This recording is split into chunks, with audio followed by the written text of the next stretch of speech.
No Jornal Rio Doce de hoje, o boletim de esporte falando tudo sobre os times mineiros no último final de semana e também uma reportagem falando sobre o consumo de cigarros que aumentou durante a pandemia. O Jornal Rio Doce começa agora.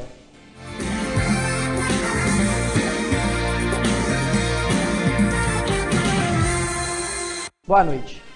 A gente vai abrir o boletim falando do Democrata, o time aqui da cidade, que no último jogo pelo módulo 2 do Mineiro enfrentou o Nacional de Muriaé fora de casa, mas dessa vez não conseguiu a vitória. Acabou com 2-1 para o Nacional de Muriaé, mas o Democrata tinha saído na frente com o gol do Mateuzinho, mas acabou tomando a virada. E hoje às 8h30 o Democrata vai enfrentar o Tupi aqui mesmo no Mabudão e vai ser um confronto direto para saber se o Democrata vai conseguir subir, voltar para o G4 ou vai cair para a 6ª posição. O Democrata está com 12 pontos em 5º lugar. Se conseguir a vitória vai subir, voltar para o G4 e se perder vai para a 6ª colocação no Campeonato Mineiro do módulo 2. E falando agora de outro alvinegro, o Atlético está imparável. O Atlético Mineiro, na semana passada, jogou contra o River Plate lá na Argentina pela Libertadores e acabou ganhando por 1-0. Agora o jogo de volta vai ser aqui no Mineirão na quarta-feira,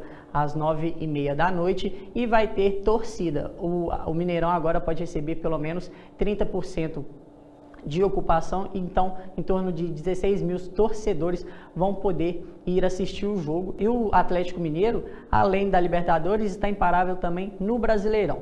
No último jogo do Brasileirão, ele foi jogar contra o Palmeiras, que é um adversário direto, já que estava na vice-colocação, e o Atlético conseguiu vencer ele dentro de casa por 2-0. Os gols foram feitos pelo mesmo jogador, que foi o Savarino, e agora o Atlético vira líder do Brasileirão com 5 pontos de vantagem e também vai ter a chegada do Diego Costa para animar mais a torcida e também o time. A torcida do Galo não tinha anos que não existia alguma coisa para comemorar tanto assim, e com a bela campanha que o Atlético está fazendo, a torcida deve esperar muitos resultados positivos até o final do ano.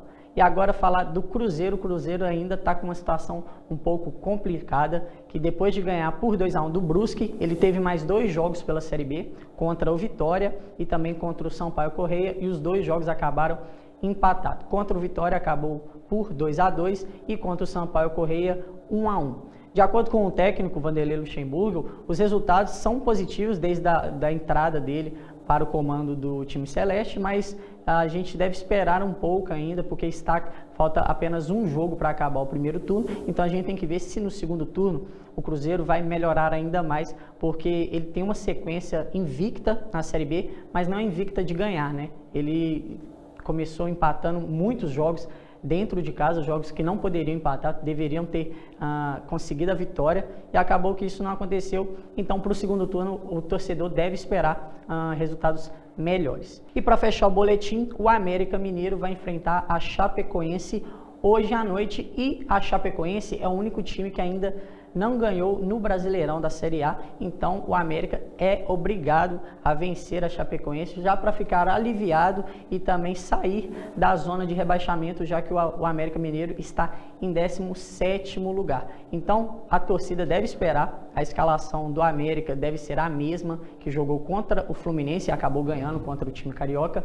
Então o América deve enfrentar a Chapecoense hoje com a mesma tática, a mesma escalação que o Wagner Mancini colocou para o time, e vamos ver se vai conseguir a vitória e sair da zona de rebaixamento, ou vai conseguir um empate, uma derrota e ainda manter na zona de rebaixamento e preocupar os seus torcedores. Essas são as informações sobre os times mineiros desse final de semana e também dos jogos de hoje do América e também do Democrata.